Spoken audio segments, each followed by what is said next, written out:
bien voilà, donc pour rester dans l'ambiance, donc nous continuons avec notre émission Viser la Lune. On vient d'écouter cette chanson donc justement qui parle de ne jamais abandonner.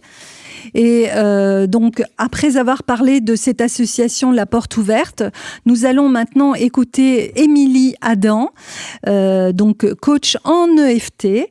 Et que peux-tu nous dire justement de ta profession et de ton métier, Émilie ? Alors déjà, bonjour Émilie, bonjour Nora. Merci de m'avoir invitée aujourd'hui sur RCN. Alors effectivement, je suis coach en développement personnel et praticienne EFT. Et mon job, c'est d'accompagner les hommes et les femmes qui se sentent pas bien. Donc c'est un peu le sujet d'aujourd'hui, ce mal-être qu'on peut ressentir d'une manière générale ou alors ce mal-être au sein du foyer. Et mon job, finalement, c'est d'aider ces personnes à aller mieux, d'aller dans quelque chose qui leur correspond plus en accord avec leurs besoins et leurs valeurs. Donc voilà, donc j'ai fait différentes formations, notamment en coaching et puis en EFT. Je suis située avenue de la Libération, donc pas très loin d'ici, à Nancy. C'est la grande avenue qui monte vers le Auchan-Sapinière. Et je suis également formatrice. J'interviens aussi auprès des entreprises. Je fais du coaching d'équipe, coaching de dirigeants et également du coaching d'entrepreneurs individuels. Mais aujourd'hui, je suis plutôt là pour parler des particuliers et finalement de ce mal-être que les personnes peuvent ressentir et finalement quelles solutions sont adaptées parce qu'il y a des solutions, on peut se sortir de tout ça. Merci donc Émilie. Alors tu peux nous dire un peu en quoi consiste cette thérapie ? Alors, en gros, si on prend un peu le job du psy, c'est de voir par rapport au passé pourquoi les gens sont comme ça aujourd'hui. Le job de coach, c'est plutôt, je suis là aujourd'hui dans cette situation, je suis comme ça, et comment je vais faire pour aller vers autre chose. Donc, c'est plutôt la réponse du comment, et puis en psychologie, ça va être plutôt le pourquoi. Eh bien, moi, mon travail, ma méthodologie de travail, elle permet d'associer les deux. À la fois de se dire, il y a peut-être des choses dans mon passé qui sont à travailler et qui m'empêchent d'être ce que je suis aujourd'hui, enfin ce que j'aimerais être aujourd'hui. Et puis à la fois, on va se concentrer aussi sur l'avenir, où je veux aller, quelle direction je veux prendre, quels sont mes objectifs, et puis comment j'y vais. Donc j'allie un petit peu les techniques de thérapie brève avec des techniques de coaching pour faire quelque chose d'assez complet et qu'on soit pas finalement obligé de choisir entre un psychologue ou un coach. Oui, je comprends. Mais c'est pas toujours évident de pousser la porte et d'aller voir un psychologue. Ça a tout de suite une connotation. Oui, puis sans compter que 2 professionnels de santé sous-entend une bonne communication, donc ce qui n'est pas forcément toujours facile à mettre en place. Donc, si on peut faire tout au sein de la même structure et la même personne, je pense que ça peut faciliter les choses. Tout à fait, ouais. C'est pas toujours facile effectivement de pousser la porte parce qu'il y a ces a priori de finalement on doit être fort, si on va voir un psy c'est qu'on est fou, si on va voir un coach c'est qu'on n'est pas capable de s'en sortir tout seul. Eh bien non, pas forcément. À certains moments dans notre vie on peut être aiguillé, on peut avoir des petits coups de pouce et finalement tout le monde devrait faire ce petit travail sur lui. Le monde irait tellement mieux par un questionnement et un cheminement personnel. C'est plus le développement de son savoir-être. C'est dommage aujourd'hui que dans les institutions publiques, type école, on n'introduise pas ça. Autant on développe nos savoir-faire, mais nos savoir-être, malheureusement, sont trop peu développés. Hélas, oui, tout à fait, oui. Oui, tu as raison. Donc, en fait, quelles sont les problématiques des gens que tu peux être amené à rencontrer ? Alors, elles sont multiples. Des fois, j'ai des demandes même un peu surprenantes. Mais globalement, ça va être tout ce qui tourne autour de la confiance en soi, tout ce qui tourne autour du stress chronique ou du stress tout court, les personnes qui ont du mal à prendre la parole en public, à animer des réunions. Ça peut être son organisation personnelle ou professionnelle, ou les deux. Ça peut être la communication avec son entourage, son couple, ses enfants. Ça peut être un mal-être général qui n'a pas forcément de cause apparemment. Ça peut être la dépression également. J'ai pas mal de gens qui sont en dépression. Ça peut être aussi reconversion professionnelle. Mon job me plaît pas, mais en même temps, je sais pas quoi faire d'autre. Également la perte de poids, la santé, tout ce qui est lié aux objectifs de santé, arrêter de fumer, etc. Les personnes aussi qui ont l'impression de retomber un peu dans les mêmes schémas, de faire vraiment les mêmes histoires de vie à chaque fois. Ils retombent un peu sur les mêmes personnes, ils reproduisent un peu les mêmes choses. Les personnes aussi qui sont un peu épuisées, burn-out, dépression, j'en ai parlé. Les personnes aussi qui sont... je fais aussi de la thérapie de couple, donc qui sont au bord de la séparation et qui souhaitent continuer à construire quelque chose. Tout ce qui est addiction, troubles alimentaires. Les personnes aussi qui ont pu vivre un traumatisme, on en vit tous dans notre vie, mais ce traumatisme peut avoir un impact en fait sur notre vie. Donc ça peut être un accident, un événement qui a pu être un peu compliqué. Vraiment, c'est assez global et je pourrais passer 1 heure à citer le nombre de raisons possibles. Et finalement, toute raison est intéressante et à l'objet en fait d'être travaillé en fin de compte. À partir du moment où il y a un souci pour la personne. Ouais.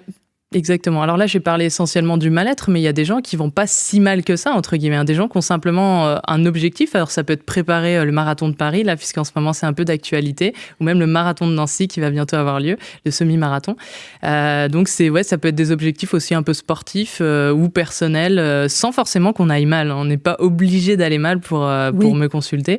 C'est aussi la particularité du coaching, c'est que finalement, on peut faire un travail de développement de soi en étant à peu près bien avec soi. Oui, évoluer, c'est propre à l'homme de vouloir évoluer, de se développer. Donc effectivement, tu as tout à fait raison de le souligner.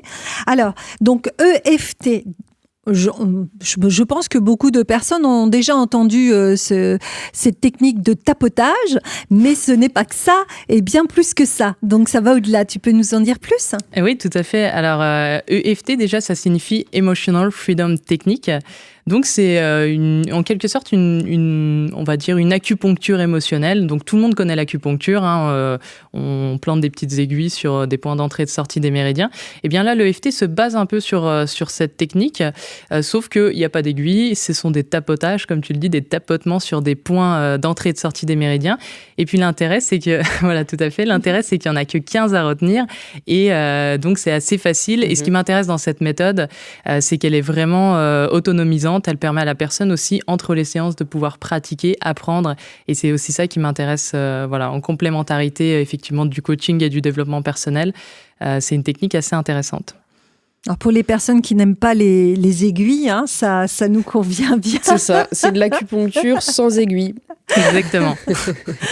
Donc, d'où vient cette technique ? Qui l'a inventée ? Ça vient des États-Unis, comme beaucoup de techniques. Alors, c'est un docteur en psychologie qui s'appelle Roger Callahan, qui est à l'origine de cette technique. Pour la petite histoire, il a accompagné une patiente du nom de Mary qui était aquaphobe. Elle avait vraiment tellement peur de l'eau qu'elle évitait les autoroutes près de l'océan, les parcs où il y a des fontaines, la douche, elle avait un protocole très particulier pour pouvoir se laver. Enfin, c'était vraiment très contraignant. Elle était suivie depuis environ 2 ans par Roger Callahan et lui, il utilisait ce qu'on appelle la thérapie par l'exposition. Donc en gros, il avait une piscine dans son jardin et séance après séance, il proposait à Mary de s'approcher de sa piscine.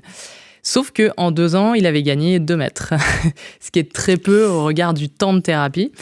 Et puis, il était un peu à court d'idées et un jour, Mary lui dit « Quand je pense à ma peur de l'eau, j'ai vraiment une douleur dans l'estomac. » Et comme il est en formation en médecine traditionnelle chinoise, il se dit « Tiens, estomac, sous l'œil, il y a un méridien justement qui correspond à un point d'entrée de méridien qui correspond à l'estomac. » Donc, il lui propose de masser la zone, voilà. Et puis, au bout de 2 minutes, elle se lève et elle dit « Ça y est, j'ai plus rien. » Il lui dit « Ça y est, vous avez plus mal à l'estomac. » Il fait « Non, j'ai plus peur de l'eau. » Et il court vers la piscine. Ça paraît fou.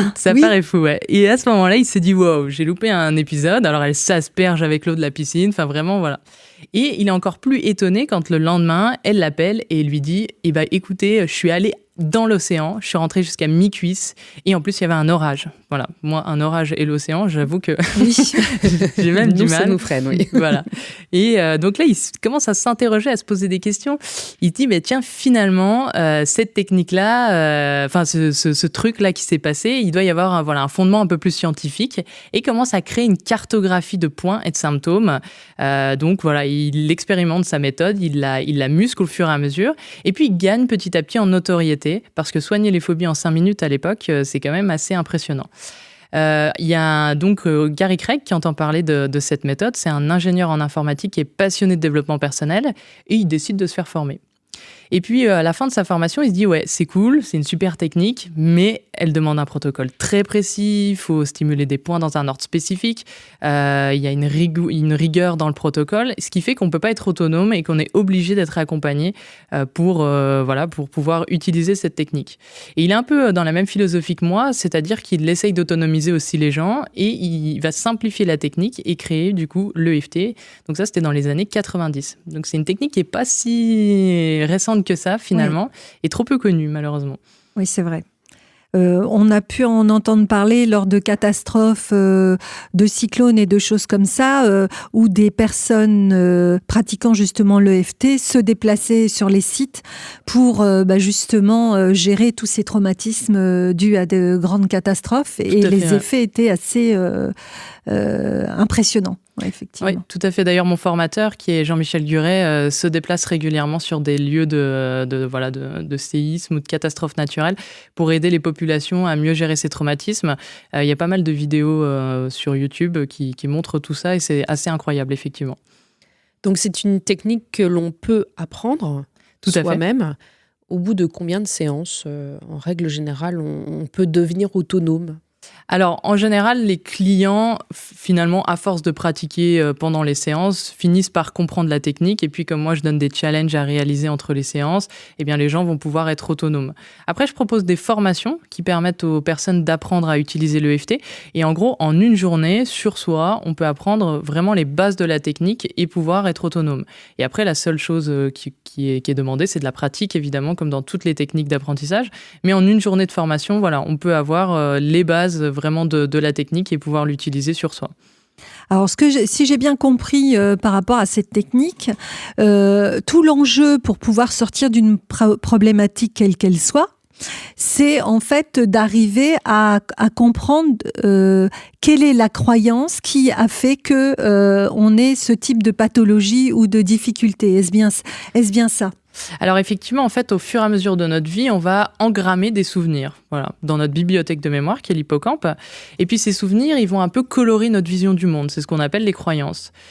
Donc, par exemple, si je vis un accident de la route quand je suis enfant ou même adulte, je peux enregistrer dans ma bibliothèque de mémoire cet événement-là et puis y associer la croyance de la route c'est dangereux ou les autres conducteurs c'est dangereux ou n'importe quelle autre croyance ou pas du tout de croyance parce que finalement ça dépend un petit peu du fonctionnement de chacun.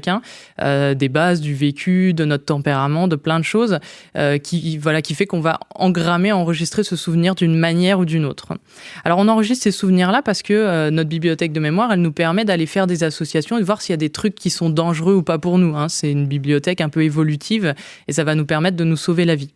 Mais par exemple, si on engramme la croyance que la route c'est dangereux, on peut avoir des difficultés à conduire par la suite. Ou alors on peut avoir eu une institutrice blonde avec des grosses lunettes qui était très autoritaire et qui criait beaucoup et puis du coup être confronté un peu plus tard à des problèmes face à l'autorité ou avoir de l'antipathie pour des personnes blondes avec des grosses lunettes noires sans forcément comprendre pourquoi. Tout ça parce que dans notre bibliothèque de mémoire, on va nous dire attention, ça c'est un danger en fait. On l'engramme comme un danger et en quelque sorte ça va colorer le reste de notre vie. C'est ça qui est aussi assez intéressant, c'est que la mémoire, le fonctionnement du cerveau aujourd'hui est assez intéressant. Et la technique EFT est pas du tout magique, elle est vraiment basée sur des fondements scientifiques et sur le fonctionnement du cerveau, en fait.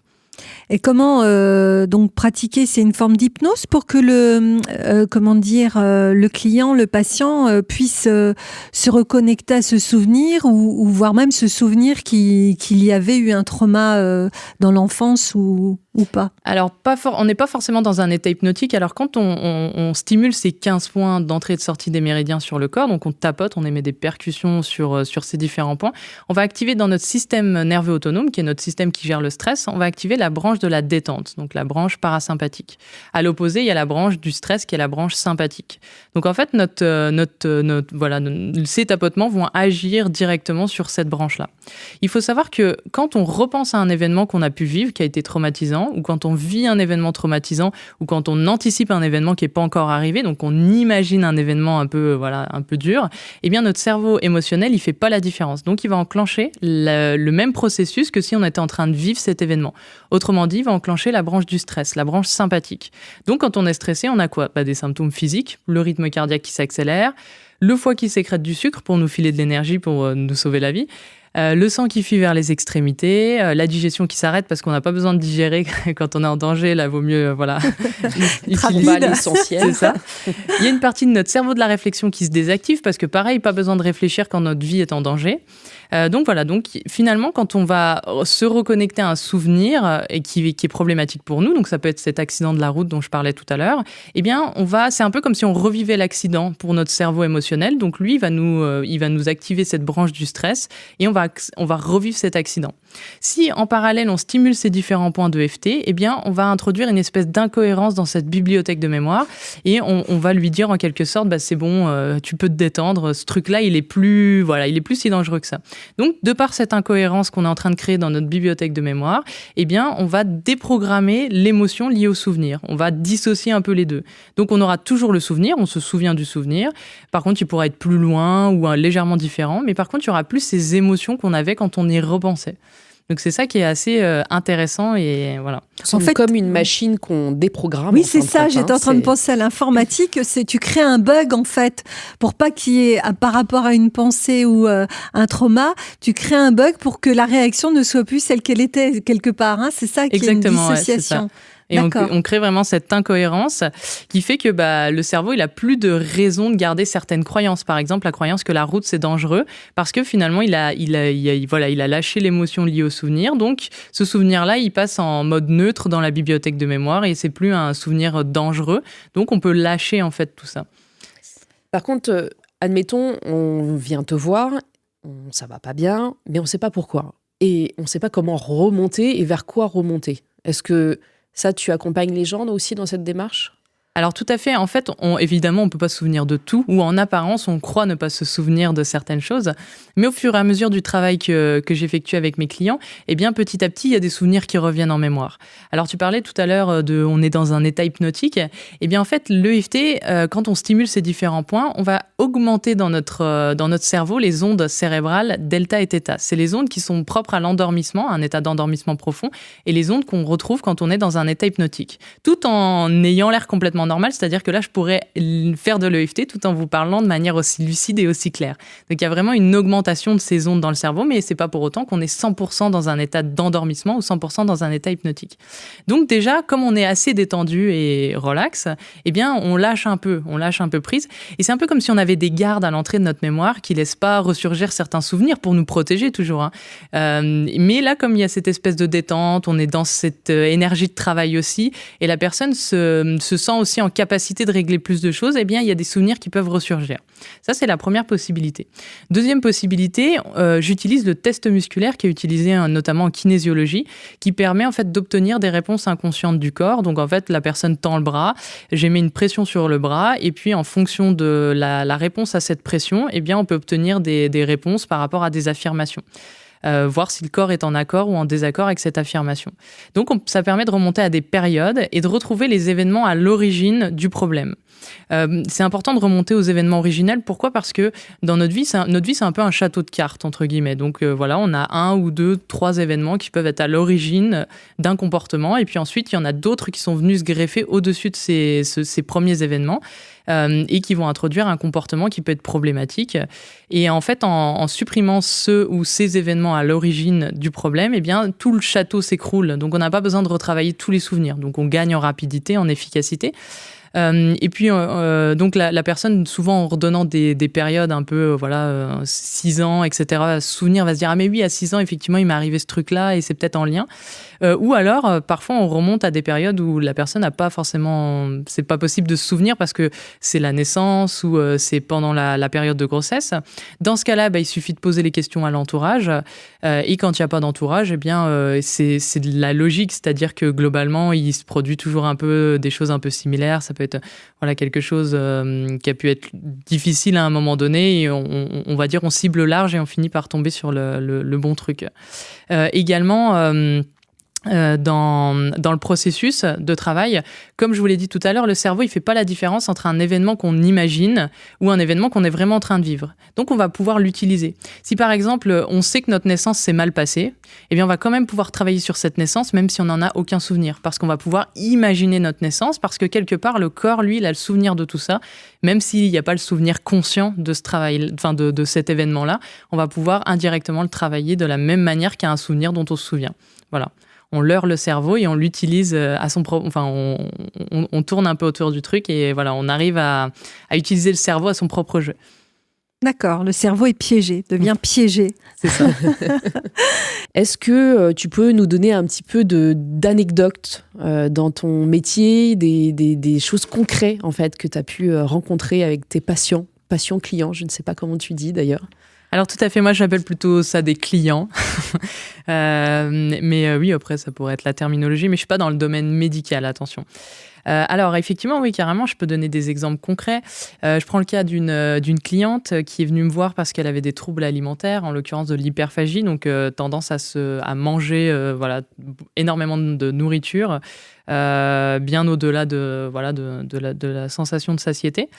Donc on a commencé à travailler ensemble. On a découvert, entre guillemets, qu'un des événements qui pouvait être à l'origine de ce problème-là, c'était notamment des attouchements subis dans l'enfance. Donc en travaillant sur ces souvenirs un peu traumatiques, eh bien l'hyperphagie est complètement résolue à l'heure d'aujourd'hui. C'est-à-dire que la personne a vraiment remis petit à petit en place des bonnes habitudes dans sa vie, sans forcément mettre en place énormément d'efforts. C'est venu un peu naturellement, parce que quand on supprime un événement à l'origine d'une croyance, par exemple, je ne mérite pas d'être fine, ou je ne mérite pas d'être belle, ou je ne mérite pas d'être aimée, et bien du coup, on peut adopter des comportements qui vont avoir des conséquences sur notre corps, sur notre vie, voilà. Donc en travaillant là-dessus, bien petit à petit, elle s'est remise au sport, alors qu'elle me disait détester ça lors des premières séances. Elle a changé son rapport à la nourriture. Elle a vraiment redéveloppé une sensation de satiété, ce qu'elle n'avait pas du tout avant. Et elle se sent vraiment apaisée par rapport à la nourriture, bien plus que quand elle était finalement jeune, où elle n'avait pas forcément des problèmes d'hyperphagie, mais où il y avait déjà un rapport à la nourriture qui n'était pas forcément à 100% sain. Donc c'est assez intéressant. Donc avec cette cliente, pour donner un ordre d'idée, pour l'instant on a fait 5 séances et on a vraiment rétabli, et depuis 2 mois elle n'a absolument pas refait de crise d'hyperphagie, ce qui peut paraître un peu surprenant et rapide, parce que finalement au bout d'une semaine à peine, elle tenait pas plus d'une semaine, elle remettait en place ce nouveau comportement, mais là pas du tout, et sans vraiment d'effort. Enfin, elle arrive vraiment à Donc là, on travaille plus sur le rapport au corps, et puis un peu sur la confiance en soi, plus que sur l'estime de soi. Ouais, tout à fait. D'accord. Est-ce que tu as déjà reçu des personnes qui sont justement, comme tu disais, des personnes qui sont souvent dans un cycle où elles n'arrivent pas à sortir de ce cycle? Ça change, les personnages changent, mais la problématique reste toujours la même, du style d'un cycle de violence, par exemple. Oui, tout à fait. Des personnes qui ont tendance à retomber sur des compagnons pervers narcissiques. Alors, j'ai plutôt des femmes qui sont venues me consulter, mais il faut savoir qu'il y a aussi des hommes qui peuvent subir aussi ce type de violence. Mais en l'occurrence, j'ai plutôt des exemples de femmes. Donc oui, tout à fait, la croyance. Alors, souvent, ça peut être lié à un environnement familial, un cadre familial qui a pu être violent et un peu maltraitant. Et naturellement, on va avoir tendance à reproduire ça parce qu'on se dit que c'est normal, inconsciemment évidemment, que puisqu'on a vécu ça dans notre enfance, eh bien, on va avoir tendance à rechercher ces mêmes sources de sécurité, parce qu'on est en sécurité dans ce qu'on connaît, et on est en insécurité dans ce qu'on connaît pas. Donc même des fois, si c'est mauvais pour nous, pour maintenir un système, maintenir un fonctionnement, on peut aller dans des comportements identiques. Donc tout à fait, ça se travaille plutôt sur 15 séances, parce que souvent il y a un peu de choses à travailler en amont, notamment dans l'enfance. C'est légèrement plus complexe que parfois des choses assez simples, comme un traumatisme simple, un accident qui est arrivé qu'une fois. Ça va être plus facile à travailler, ça va être en général 1 à 5 séances, mais tout ce qui tourne autour de la modification de comportement, de schéma, confiance en soi, gestion du stress, ça va être souvent une moyenne de 15 séances. J'ai environ 90% de ma clientèle qui ne fait pas plus de 15 séances, donc qui ont des résultats entre 1 et 15 séances. Voilà, tout à fait. Rapide. Par rapport aux addictions, tu disais, donc ça peut être l'alcoolisme par exemple. Tout à fait. Et donc, pareil, même méthodologie, Même méthodologie, tout à fait. Alors, à la fois cet objectif qu'on va se fixer, donc voilà, cette direction, ce cap qu'on va tenir, et en même temps, dès qu'il y a un blocage, on va aller travailler dessus en EFT ou aller supprimer les événements traumatiques qui peuvent être à l'origine de ce problème. Dans le cas d'alcoolisme, c'est souvent le mérite, la confiance, c'est une sorte d'autodestruction, voilà, ou un mal-être généralisé qui fait que pour éviter de ressentir ce mal-être, eh bien, on va compenser par l'utilisation de quelque chose qui va nous faire du bien. Donc tout ce travail autour de la gestion des émotions, de la confiance en soi, de choses qu'on puisse passer aussi dans l'enfance, fait qu'on obtient un résultat, oui, assez rapidement. Donc assez rapidement, c'est comme tu disais, en moyenne 15 séances. 15 séances, voilà. Après, il y a 10% de ma clientèle qui fait un peu plus parce que des fois, il y a tant qu'on est dans le travail, il y a des fois plein de choses qu'on a envie d'améliorer. Donc voilà. Finalement, après, on peut dévier sur d'autres problématiques. En fin de compte. Souvent, on vient voir pour une chose très spécifique et puis petit à petit, on dérive sur quelque chose de plus grand et puis on va travailler plusieurs aspects parce que c'est ça aussi qui est intéressant. Autant changer de manière globale plutôt que de changer juste un tout petit truc dans sa vie. Bien sûr. Quand la personne est prête, évidemment. Tu me disais aussi que tu travaillais par le biais des réseaux sociaux ou des supports comme Skype à distance, parce que tu as des personnes aussi qui ne sont pas à proximité. Donc ça fonctionne bien aussi apparemment. Tout à fait, oui. Le principe est exactement le même, ma méthodologie de travail est exactement la même et mes résultats sont identiques. Je prends l'exemple d'une cliente qui habite en Suisse, phobique des araignées, à tel point que voilà, c'était vraiment une phobie très handicapante. Parce qu'on peut avoir peur des araignées. Ah, une phobie. Émilie, on va travailler en live avec Nora. On peut avoir peur des araignées sans que ça pose énormément de problèmes, mais là, c'était à tel point qu'elle hurlait, voilà, qu'elle disparaissait de la pièce, il fallait qu'il y ait une tierce personne qui vienne la sauver. Et puis en 2 séances, on a complètement résolu sa phobie des araignées, et pourtant, elle est en Suisse, donc on a travaillé par Messenger, ou je travaille également par Skype, ou tout logiciel de visioconférence. Donc oui, tout à fait, je travaille avec beaucoup de clients de France, Nice, en Bretagne aussi, Pontarlier, Paris évidemment, Lille, enfin vraiment je travaille aux 4 coins de la France et pays francophones, donc voilà. Très bien. Et sinon, donc tu parles de séances. Alors, ça se passe comment? C'est-à-dire une séance par mois, 2 séances par mois? C'est quoi le rythme? Ça dépend des personnes? Ça dépend des personnes, du budget aussi que les personnes souhaitent accorder à leur travail. Globalement, mon meilleur temps rapport efficacité, c'est une séance par semaine en général au début. Et puis après, une fois que la problématique est moins intense, qu'on a réglé pas mal de choses, eh bien ça peut être une séance tous les 15 jours. Et puis après, en entretien, une séance par mois. Enfin voilà, ça dépend vraiment des gens. Après, il y a des gens qui pendant 3 mois font une séance par semaine et puis arrêtent là l'accompagnement parce qu'il n'y a plus de besoin. Donc vraiment en fonction de la personne. Tout à fait. C'est voilà, en général, dans l'idéal, quand on commence, c'est une séance par semaine ou une séance tous les 15 jours.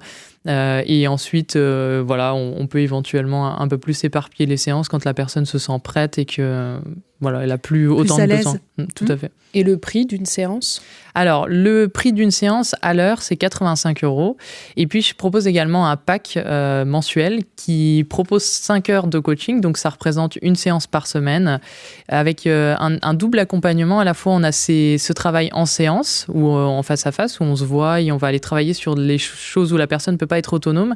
Et en même temps, un travail par email, par SMS, avec des challenges à réaliser. Et une fois que la personne a réalisé son challenge, je lui envoie le suivant, ce qui permet d'avancer bien plus vite sur sa problématique et puis de modifier durablement aussi ses comportements et également de gagner en autonomie par rapport à son problème. Parce que moi, mon objectif, c'est pas de fidéliser des clients, c'est pas de rendre les personnes dépendantes de mon process, de ma méthode, mais vraiment de les rendre autonomes et actrices de leur vie.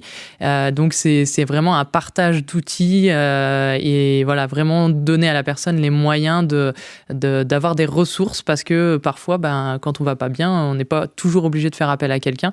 On peut aussi se faire confiance et croire qu'on a ces ressources pour se sortir aussi de sa situation. Une fois qu'on a fait un travail global sur soi, c'est tout à fait possible. D'accord. Tu nous as dit qu'il y allait avoir un atelier prochainement. Tu peux nous en dire plus ? Alors tout à fait, j'organise régulièrement des ateliers. L'intérêt des ateliers, c'est que ça me permet déjà de me découvrir parce qu'avant tout, c'est une aventure humaine avec mes clients qui sont finalement il y a vraiment une relation qui se crée, il y a vraiment un échange, un partage. Donc ça peut être une des manières de me connaître, de participer à ces ateliers. Donc le prochain, c'est samedi 16 mars de 10h à midi. La thématique, c'est la gestion du stress en lien avec l'EFT. Donc comment l'EFT va agir sur le stress, plus quelques autres outils qui permettront aux personnes de pouvoir mieux gérer leur stress de manière autonome. J'organise également un autre événement le 4 avril sur le lien entre l'EFT et les émotions. Et puis, il y a également un atelier en lien avec une association. Alors, je peux en parler rapidement. Oui. C'est l'association Solidarité Anorexie Boulimie 54, dont la présidente est Inès Garland. Et on organise un atelier le 6 avril de 14h à 16h. Et là, la thématique, elle est vraiment orientée EFT et rapport alimentaire. Donc, ça peut être les personnes qui ont des troubles alimentaires ou un mauvais rapport à la nourriture, donc anorexie, boulimie, hyperphagie ou d'autres problématiques en lien avec cette thématique. Cet atelier-là, il aura lieu à l'UDAF 54 et les autres ateliers ont en général lieu dans mon bureau, donc avenue de la Libération. Mais vous pouvez retrouver toutes les infos sur mon site. Justement. Qui est super facile à retenir. C'est jementape.fr, tout attaché. C'est parfait. Eh bien, écoute, nous sommes vraiment heureuses de t'avoir reçu, d'en savoir plus sur l'EFT. Donc, n'hésitez pas à aller sur le site d'Émilie.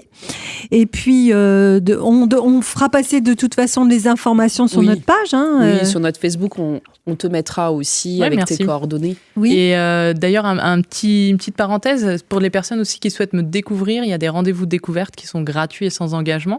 Vous pouvez réserver directement sur mon site en ligne, emilie-adam.fr.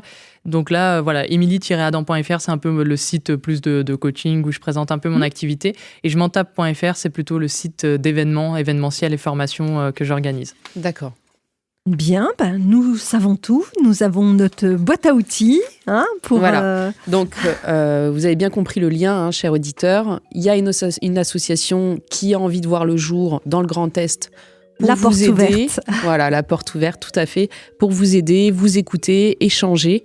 Il existe aussi d'autres techniques, donc faites confiance à ces praticiens qui ont envie de vous accompagner, vous apprendre de nouvelles choses et surtout de toujours être dans le côté positif, pardon. Positif des choses. Oui. Excusez-moi, je suis un peu malade, alors je parle du nez, c'est pas évident. Et soyons toujours optimistes. Oui. Nora ? Oui, alors juste encore deux petits mots par rapport au yoga du rire. Vous vous souvenez que nous essayons de faire régulièrement des défis. Donc, j'ai pu participer à un atelier yoga du rire qui est aussi une thérapie qui peut être tout à fait complémentaire, même quand on n'a pas envie de rire. Ça marche, puisque comme vous le disiez tout à l'heure, comme nous le disait Émilie, c'est que le cerveau lui croit. Donc si vous faites semblant de rire, le cerveau lui croit que vous êtes en train de rire et il va mettre tout en œuvre comme si vous aviez un bon fou rire. Donc j'ai fait en fait ce yoga du rire auprès d'Alexandra Delassu qui a un atelier du rire assez régulier sur Nancy. Donc pareil, on vous transmettra toutes les infos sur notre page Facebook. En attendant, gardez le cap, la bonne humeur. C'est ça, gardez le sourire. Merci Émilie Adam de ta présence. Merci de m'avoir invitée. C'était avec plaisir. Et au plaisir, merci beaucoup. Merci à tous, à bientôt. Bonne journée à tous. Au revoir.